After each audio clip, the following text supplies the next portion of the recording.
得到武汉肺炎的病例愈来愈多，抢买喙暗的情形嘛愈来愈严重。花莲观光胜地东大门夜市有店家哦，加一个6块的喙暗化价花到15块，想要趁这灾难财。另外，伫超商等等的这款通路，买喙暗民众是排甲落长，喙暗才排起10分钟就去互人抢了了。一个10块，8块，8块，是哪一种？我们有这种的，也有那种的，看你那比较好吗？驱动度不一样。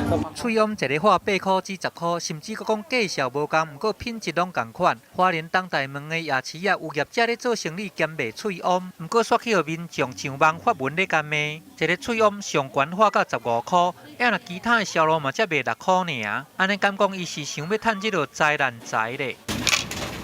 因为规个花莲喙痈真正是抢甲无够，药妆店内底的人是安尼钱甲砸，结销的品行较尾嘛是即落喙痈。伫个另外一边，超商嘛是安尼钱甲人足济，喙痈一日甲放上架啊，免10分钟，互人抢了了。抑佫有真济人是买袂到，道民众想讲这应该是补货无够额。超商都有500份的给人家买，为什么我们花莲是这样吗？花莲只有这家有，这家有，我跑了3天，只有这一家都买不到。小朋友都要上课了，又要开学。又要开学了，儿童口罩的问题。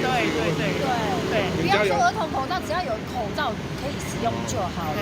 因为我们还有上班，我跑了快10家都买不到。你们买无就是买无啦，民众感觉真无奈，排队要来抢买这落喙痈，根本就是袂付气啊！因为囡仔就得要开学啊，煞无喙痈通挂，嘛毋通因为青囝过安尼拼命囤货。希望政府会当提出这个喙痈发放的配套措施。记者综合报道。